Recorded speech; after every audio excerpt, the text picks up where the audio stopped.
Os judeus responderam: temos uma lei, e segundo essa lei ele deve morrer porque se fez filho de Deus.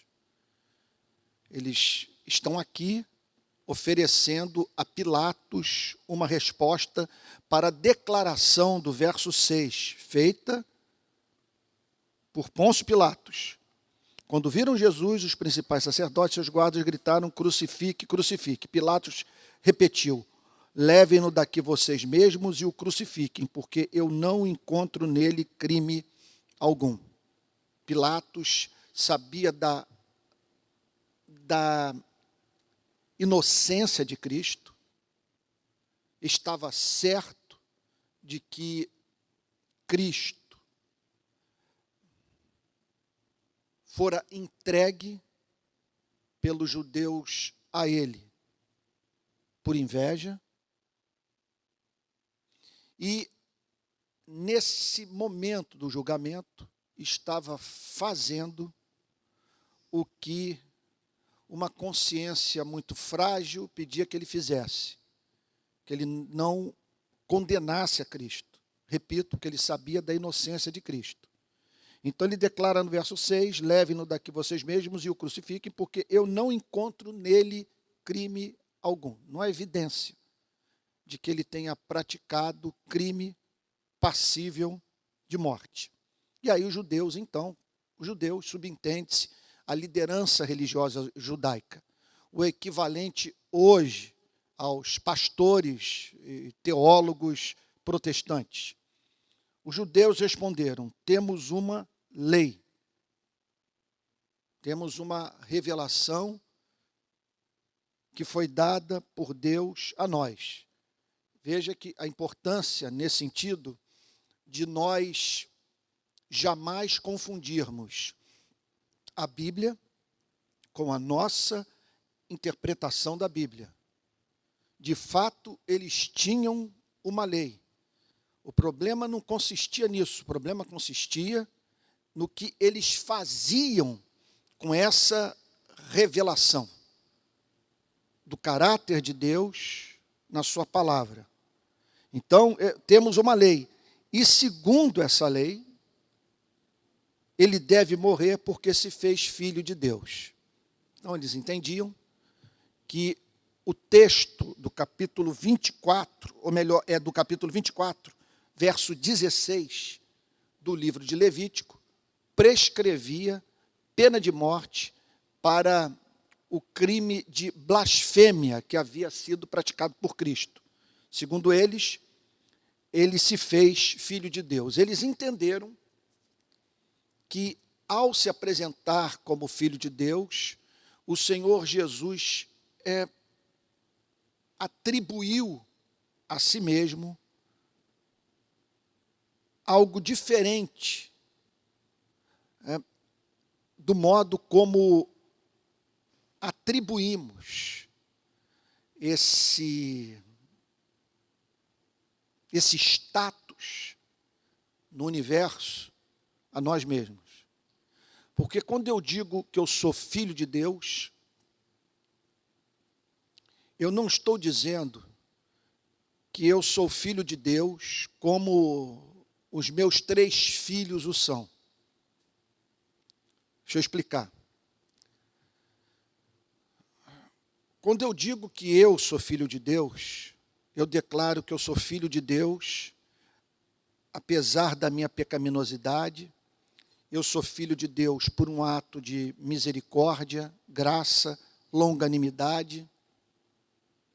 Eu sou filho de Deus porque fui adotado pelo seu amor infinito no seio da sua família, para, portanto, me aproximar do meu Criador. Isso é lindo demais, como um filho se aproxima de um pai.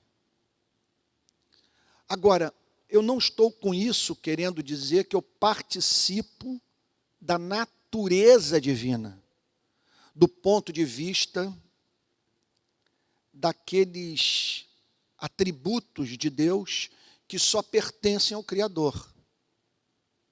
Eu não digo que sou autoexistente, imutável, perfeito, único, independente. Eu digo que ele se afeiçoou por mim. E me trata com doçura. Como um pai se relaciona com um filho.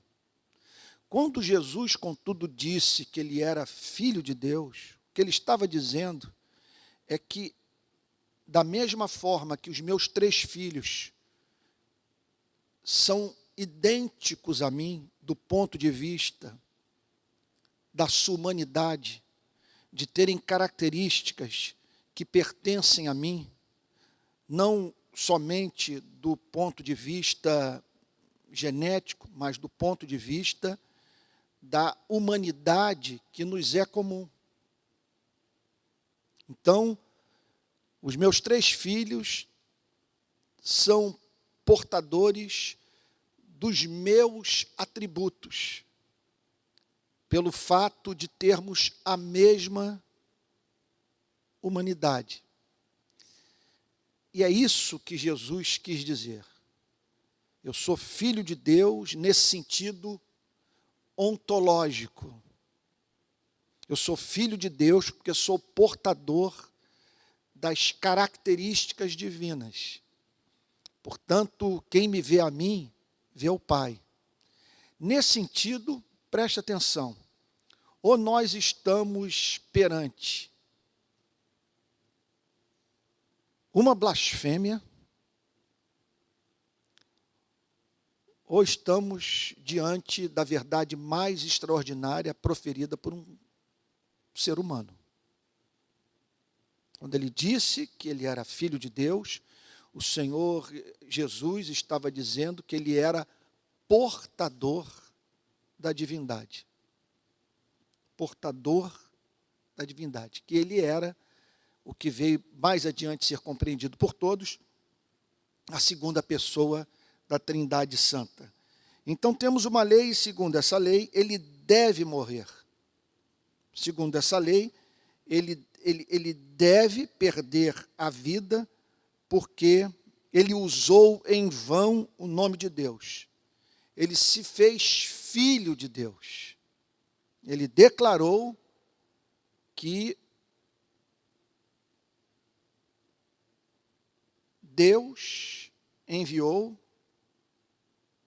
o seu único filho, a fim de manifestar com exatidão as suas perfeições. Então, no verso 8, Pilatos é apresentado como alguém que ouviu essa declaração e estremeceu. Pilatos, ouvindo tal declaração, ele ouve os judeus declarando que Jesus havia, me perdoe repetir, cometido o pecado de blasfêmia, porque dissera que era o Filho de Deus, portador dos atributos da divindade. Quando Pilatos ouve tal declaração, ele sente temor. E entrando outra vez no pretório, no lugar onde ele residia quando estava em Jerusalém, perguntou a Jesus: de onde você é? Nós aqui somos remetidos para o importante tema da falsa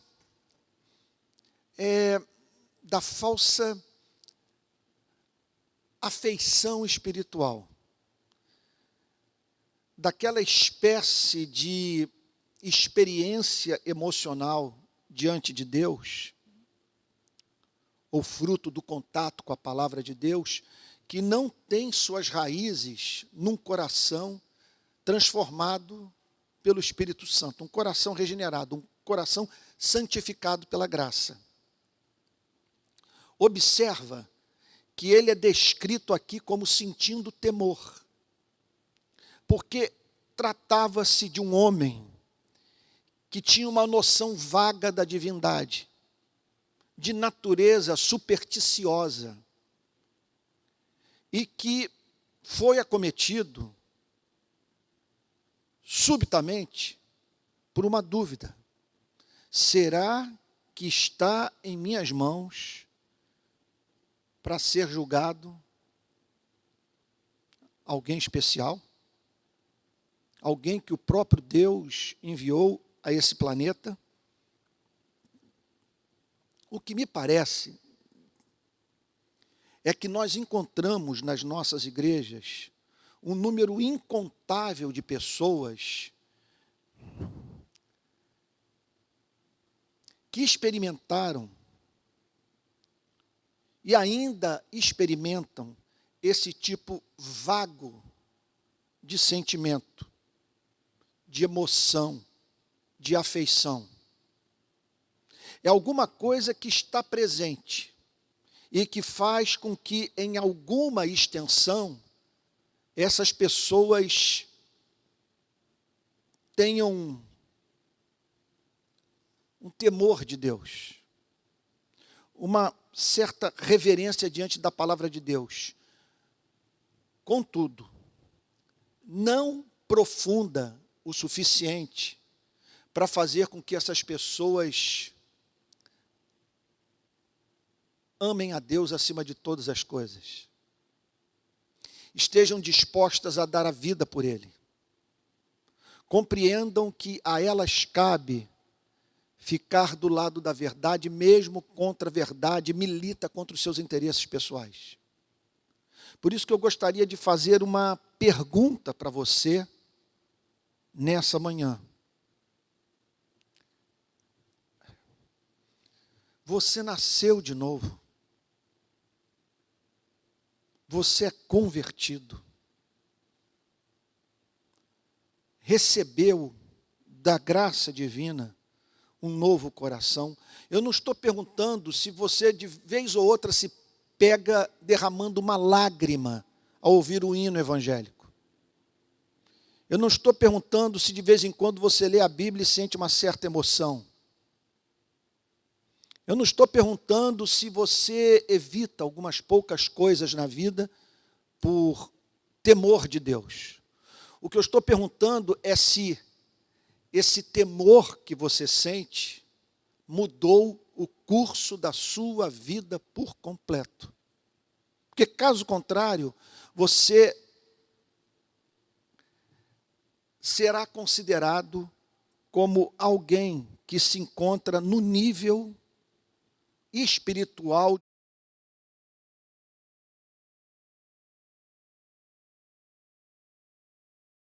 Tal declaração ficou ainda mais atemorizado. Observe, ele está atemorizado com o que os judeus haviam dito. E entrando outra vez no pretório, perguntou a Jesus: de onde você é?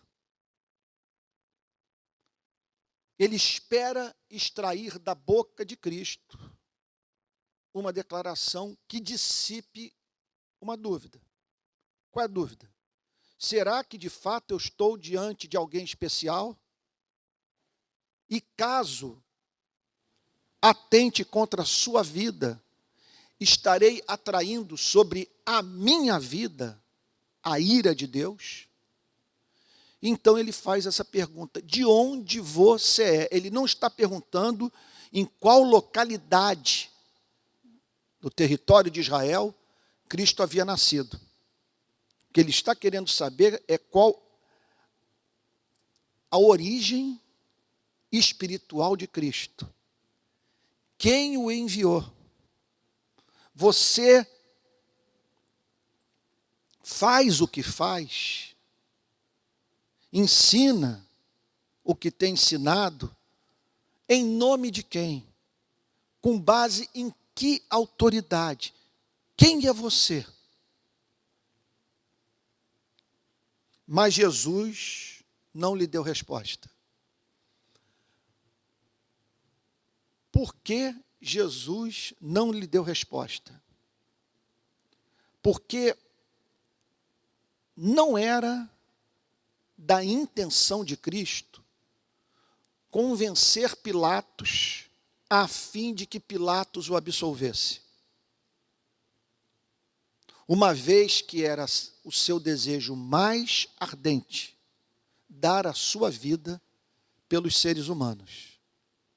É bem verdade que ele estava ali diante de um homem que não era digno da verdade, que não tinha interesse pela verdade, que preocupava-se mais com o exercício pessoal do poder do que com o conhecimento libertador da verdade. O contato com a verdade não haveria de alterar o curso da vida de Pôncio Pilatos. Então, preste atenção assim no que eu vou lhe dizer. Essa semana, um amigo me procurou e ele disse a seguinte coisa: eu perdi completamente a fé. Hoje eu estou fazendo um curso de filosofia, eu não creio mais em nada. Para mim, todas as nossas emoções são fruto de reação química, ele me disse. Então, ele falou, olha, na vez que eu usei LSD, o que eu experimentei é inexprimível. Tamanha sensibilidade que me acometeu. E ele ainda declarou, e quando eu uso maconha, é a mesma coisa. Eu sinto que tudo fica mais bonito, tudo fica mais belo. Antônio, ele concluiu o pensamento dizendo, é tudo química. Todos os nossos sentimentos, nossos valores, a forma como a gente vê a vida, é tudo fruto de reação química. Então, ao que eu me virei para ele e disse a seguinte coisa: olha, eu não acredito que seja possível convencer, mediante argumentos lógicos, uma pessoa da veracidade do cristianismo. Porque o Evangelho comunica um conjunto de verdades que só podem ser cridas por pessoas cujo coração mantém uma relação de correspondência com essas mesmas verdades. É um conhecimento diferente, a própria Bíblia o admite. Quando afirma que as coisas do Espírito são loucuras para o homem natural, porque elas se discernem espiritualmente. Se discernem espiritualmente. Não é apenas a parte cognitiva que está envolvida, embora o esteja. Mas é o ser humano integral. É a alma. É a sua capacidade de divisar o que é belo. Eu disse para ele, eu não acredito em conversão que não passe por um contato com a beleza. É quando nós divisamos a beleza do Evangelho que entregamos a nossa vida a Jesus Cristo. Portanto, não depende de formação acadêmica, ou quantidade de neurônio, ou raciocínio lógico. Os limpos de coração verão a Deus. Se o coração não tiver sido purificado pela graça de Deus, jamais haverá a contemplação do Criador que remete o que o contempla às ações de graças, ao louvor, à poesia. Então, aqui nós estamos diante de um homem tornado incapaz de conhecer a verdade. Jesus não lhe revela a verdade, porque Pilatos não haveria de extrair nenhum benefício dela. Nenhum. Por isso que eu gostaria de fazer uma aplicação prática na sua vida. Olha, eu não vou condenar você se você ler os trabalhos de apologética, a fim de você encontrar um fundamento mais sólido para a sua fé. Então, sugiro que você leia Agostinho, que você leia Tomás de Aquino, que você leia Pascal. Sugiro que você leia Jonathan Edwards, C.S. Lewis, Francis Schaeffer. Leia esses homens, entre outros. Sabe, apologistas, pessoas que dedicaram a vida ao testemunho da fé, a busca por uma apresentação racional do Evangelho. Contudo, não se iluda. Não serão as provas arqueológicas, manuscritológicas, históricas da veracidade do Antigo e do Novo Testamento que o convencerão. O que você precisa é de um coração novo. Porque, olha, na verdade, nós acreditamos no que queremos acreditar. Se você perguntar para mim, como que é a sua relação com a fé cristã? Você foi subjugado por um conjunto de verdades que o fizeram mudar de vida a contragosto? Você mudou de vida a contragosto, porque se o mundo não fosse assim, você viveria de uma forma diferente. Eu diria, jamais. Jamais. Eu não mudei de vida a contragosto. Num ponto da minha existência, eu me desesperei por Cristo. Eu queria de todas as formas acreditar, e o amar, e o servir, e viver para o seu louvor. Portanto, não há evidência que convença uma pessoa da veracidade do Evangelho, quando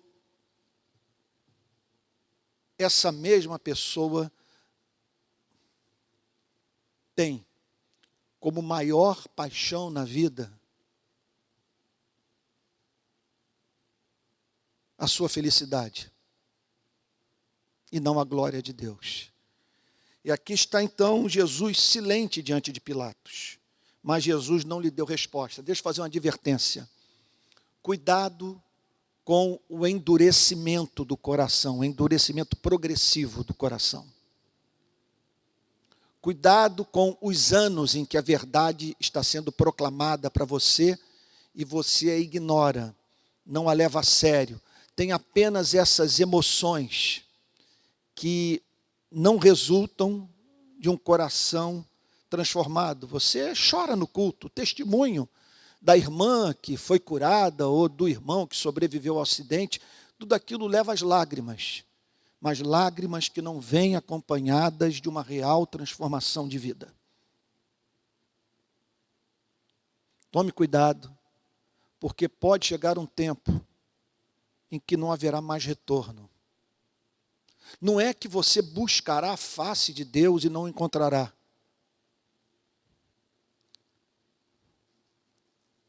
A desgraça consiste em você não se preocupar mais na sua vida em buscar a face de Deus e estar satisfeito com a sua cegueira. Mas Jesus não lhe deu resposta. A verdade central desse verso é: não lhe deu resposta porque Jesus queria morrer.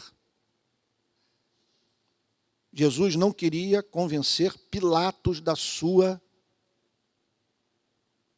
inocência.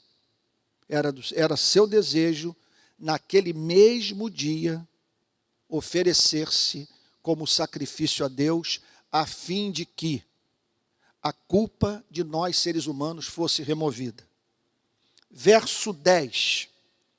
Então Pilatos o advertiu. Pilatos, perante aquele silêncio surpreendente, ele estava ali experimentando um misto de temor, de medo de tocar na vida de um inocente e, ao mesmo tempo, irritado com o silêncio de Cristo, com aquele comportamento totalmente diferente de pessoas que se veem nas mãos de alguém que pode salvá-las ou matá-las.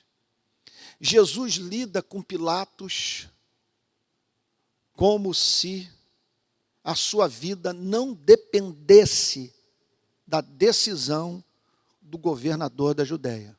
E não dependia. Só que para Pilatos, aquilo se afigurava como um desrespeito, como uma perda de contato com a realidade.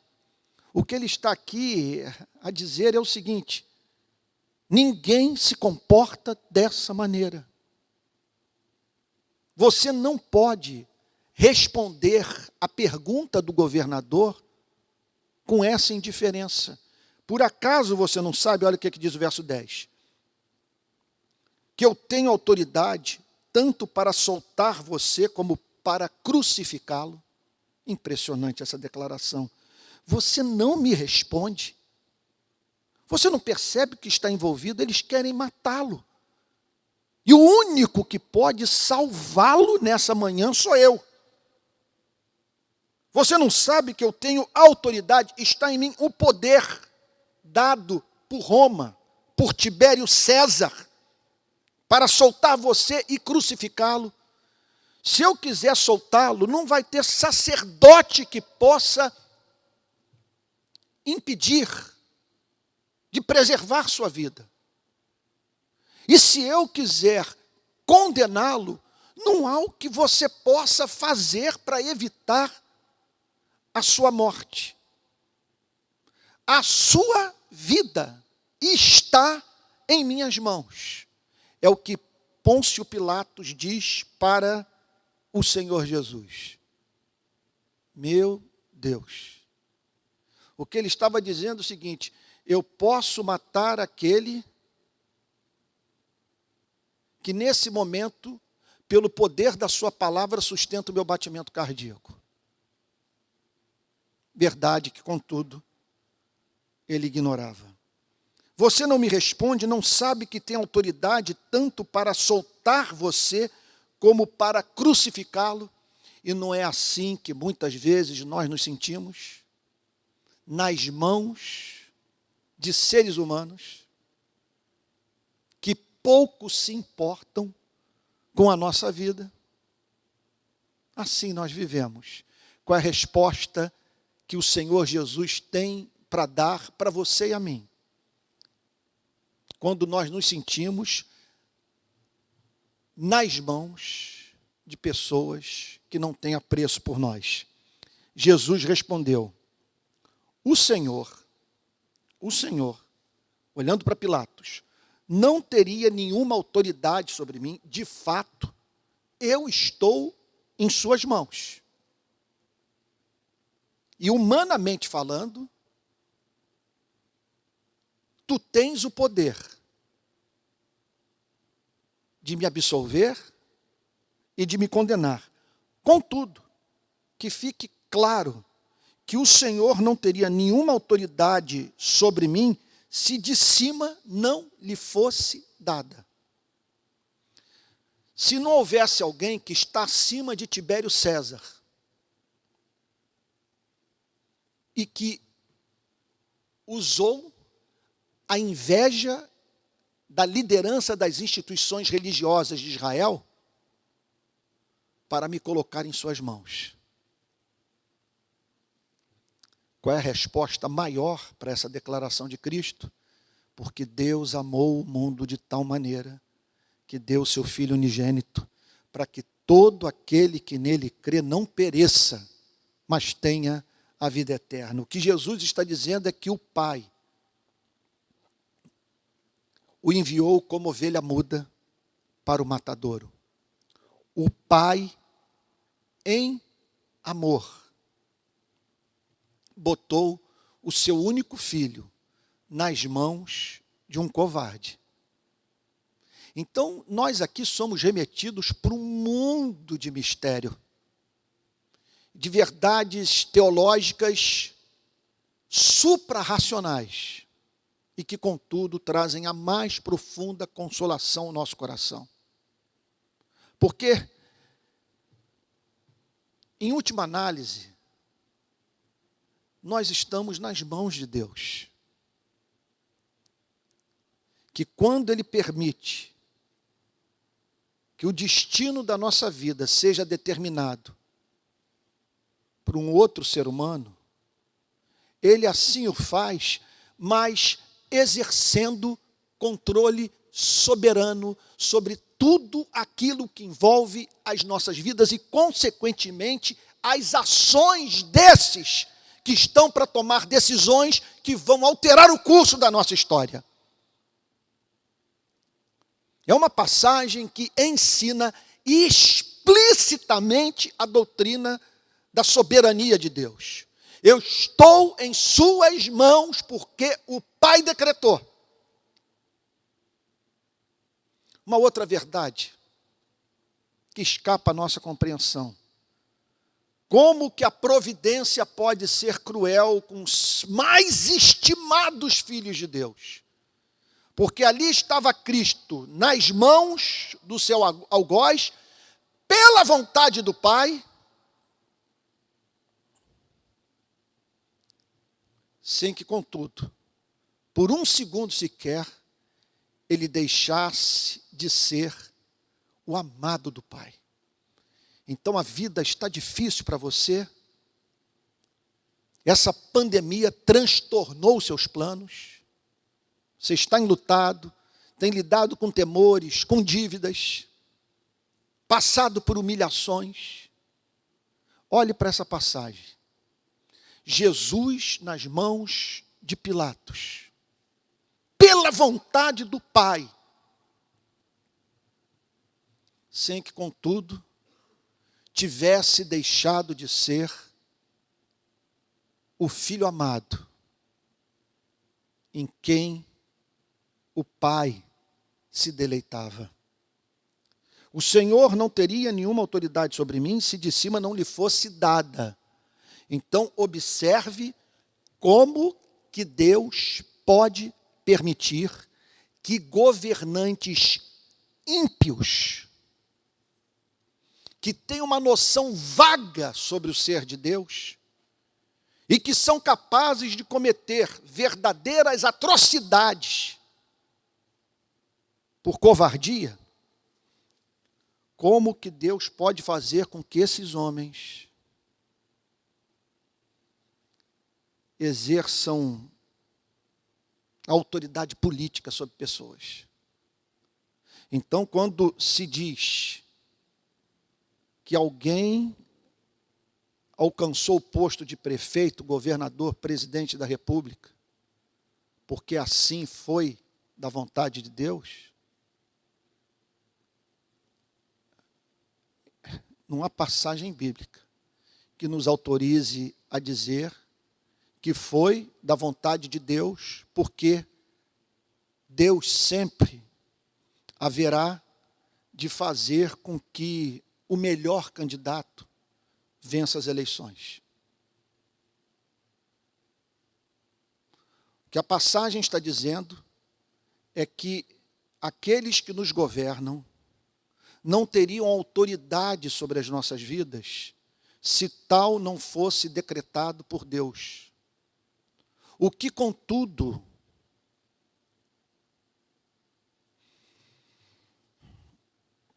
não os inocenta quando praticam atos de perversidade. O que, contudo, não deve fazer com que a população, os súditos, os cidadãos desse reino, vejam este que passou a governar como a pessoa mais bem preparada do reino para exercer essa função. Bom, eu vou falar algo muito polêmico. Mas, à luz das Sagradas Escrituras, é evidente que Deus pode conceder autoridade a homens ímpios como expressão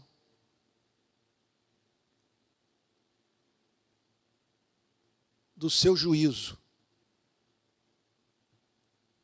sobre uma dada sociedade. O que eu estou querendo dizer é o seguinte: que Deus usa a natureza para demonstrar o seu descontentamento com o comportamento humano. Deus usa os mais diferentes fatos da vida, trágicos, que nos fazem sofrer, a fim de que sua voz seja ouvida por você e por mim. Bom, Deus usa pandemias, Deus usa crises econômicas, Deus usa tragédias naturais e Deus usa governantes incompetentes. E aqui está, portanto, o veredito de Cristo sobre Pôncio Pilatos. Você não sabe que tenho autoridade para soltar você como para crucificá-lo? Jesus respondeu: o Senhor não teria nenhuma autoridade sobre mim se de cima não lhe fosse dada.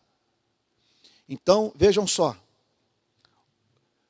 o fato dessa autoridade ter sido dada por Deus ao homem como Pôncio Pilatos não significa que aqueles que estão sofrendo em suas mãos não devam se insurgir contra a autoridade daquele que usa da autoridade conferida por Deus para destruir vidas humanas.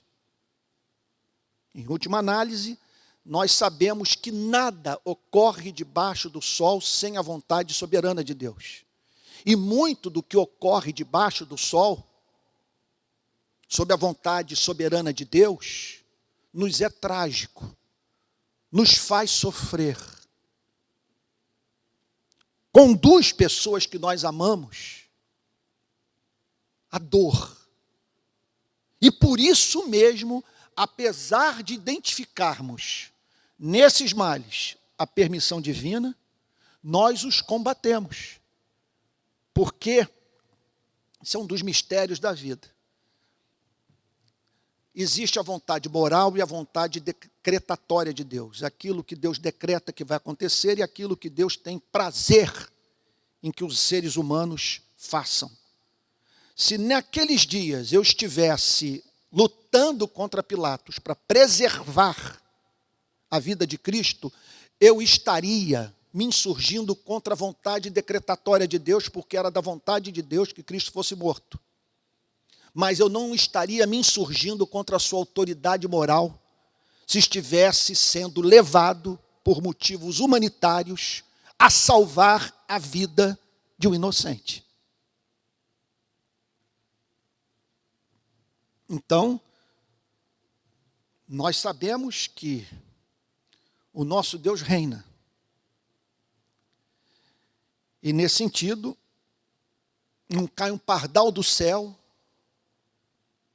sem a permissão divina. O que não significa, contudo, que você e eu, movidos pelo discernimento da vontade moral do Criador, revelada na sua palavra e na nossa consciência, nos recusemos a levantar para combater o mal.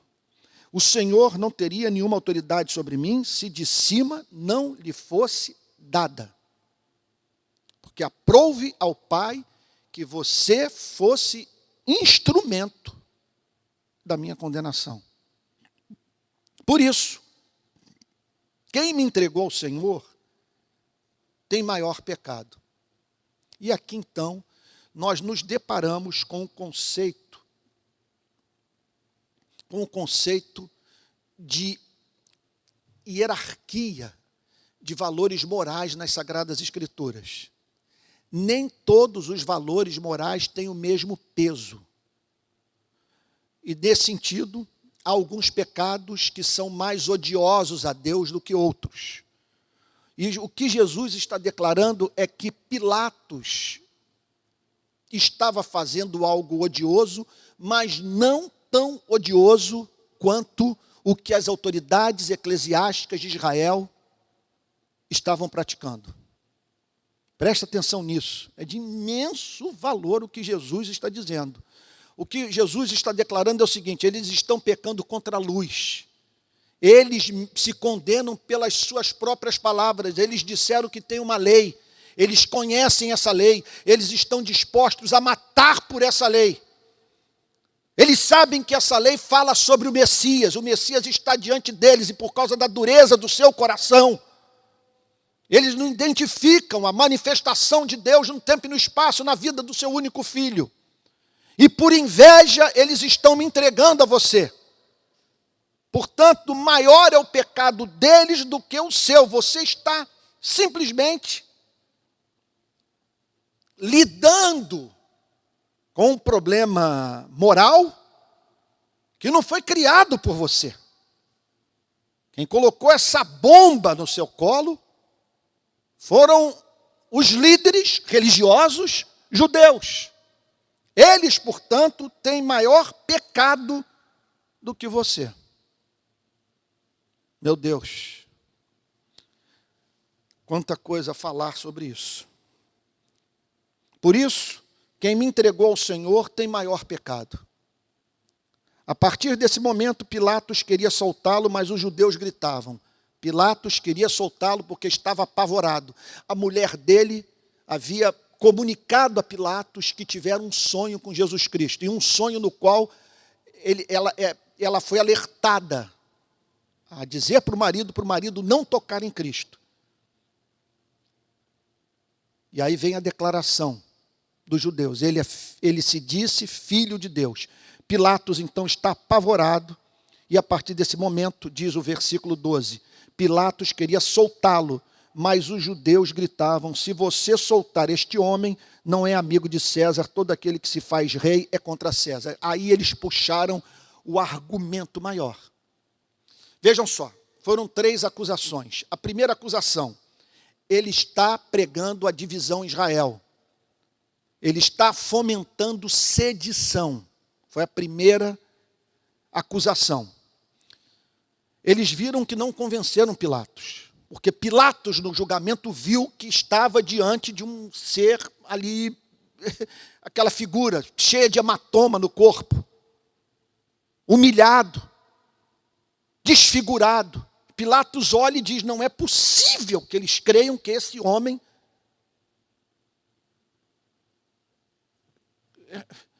quer dizer, vai conseguir mobilizar toda uma sociedade para se insurgir contra o imperador. Aí eles fazem uma segunda acusação, de natureza religiosa. Eles dizem: olha, nós temos uma lei. Vocês romanos têm por hábito respeitar as leis das nações que subjugam. E nós temos uma lei. E de acordo com a nossa lei, ele deve ser morto porque ele violou uma norma inegociável para nós judeus. Ele se disse filho de Deus, ele blasfemou, ele usou o nome de Deus em vão. E aí eles percebem que Pilatos também não cai nessa, e insiste na soltura de Cristo. Pilatos não queria a morte de Cristo, segundo o Novo Testamento. E aí eles puxam uma acusação nova. Veja como que a cabeça do religioso pode funcionar de modo primoroso para o mal. É impressionante isso. Como essa gente pode se tornar criativa para a promoção do perverso. Eles dizem a seguinte coisa: esse homem é contra César. Se você o absolver, nós vamos fazer chegar a Roma a informação que você fez pouco caso da presença na Judéia de um homem que quer ocupar o lugar de Tibério César. Isso foi a bomba atômica. Se você soltar este homem, não é amigo de César.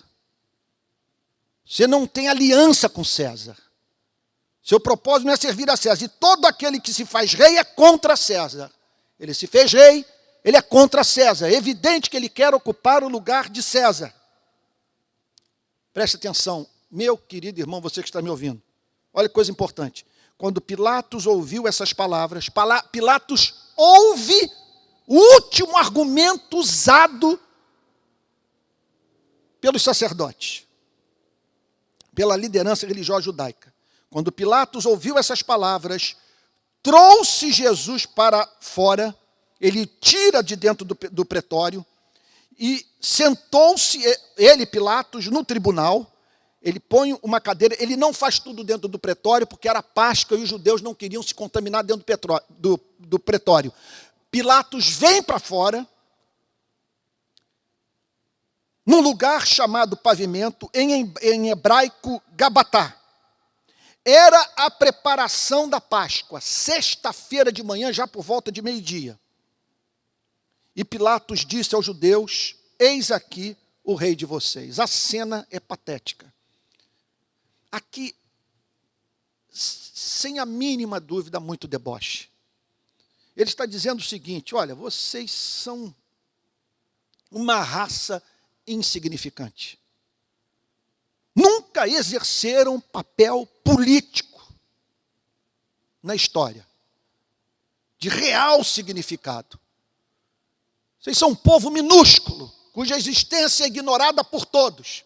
E aqui está o rei de vocês. Esse aqui é que merece governar sobre vocês. Aí surge aquela figura.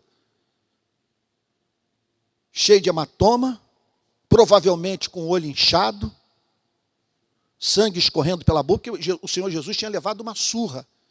O Senhor Jesus havia sido torturado. É importante que isso seja frisado. Ele foi torturado. Eis aqui o rei de vocês. Preste atenção. Preste atenção. Olha, eu vou lhe dizer uma coisa aqui. Isso é central para você entender o significado da verdadeira conversão. Ele sentiu temor de crucificar a Cristo. Mas o maior temor da sua vida era o temor de ser condenado por Tibério César. De Roma decretar a pena de morte para o governador da Judéia. Portanto, as suas afeições não eram suficientemente vigorosas para fazer com que Pilatos ficasse do lado da verdade contra a sua vida, contra os seus interesses políticos, contra a sua fome e sede de poder. É essa pergunta que eu faço a você. As suas afeições são afeições análogas a essas experimentadas por Pilatos?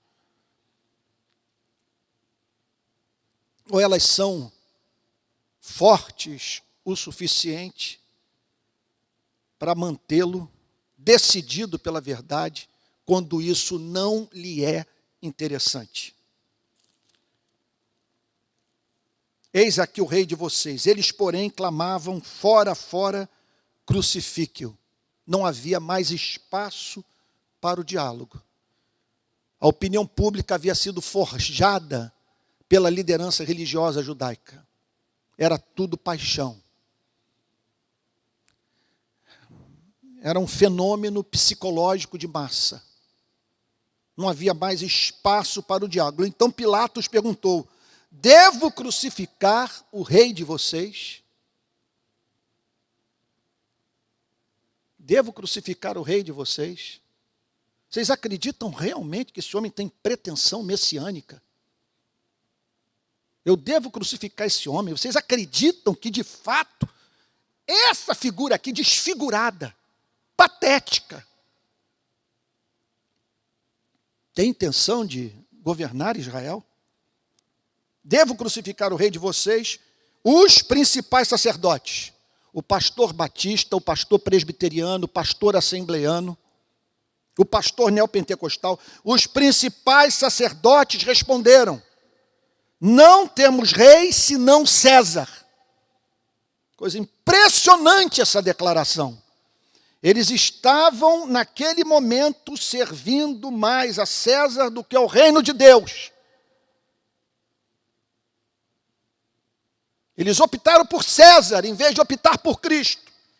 Não temos rei senão César. Era uma hipocrisia sem a mínima dúvida, porque eles queriam a morte de César. Eles não toleravam aquele domínio político. Eram escravos de César no seu próprio território, que havia sido usurpado pelo Império Romano. Contudo, em razão dos seus interesses pessoais, são movidos a dizer hipocritamente: não temos rei senão César. Com isso, eles declaram que abandonavam definitivamente a ideia de terem como rei de suas vidas a Cristo e o próprio Deus. Então Pilatos, olha o que é o verniz de moral religiosa, sem a transformação do coração. Então Pilatos, o mesmo que teve temor de matar Cristo, mas que tinha como maior temor deixar de exercer o poder político, Pilatos entregou Jesus para ser crucificado e eles o levaram. Ele entrega Jesus para os soldados do Império Romano e aí então Jesus sai desse encontro para passar por uma outra sessão de tortura.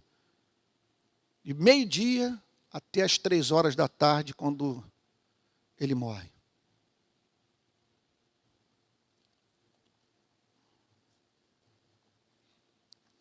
Sinceramente, eu olho para tudo isso e tiro 2 conclusões.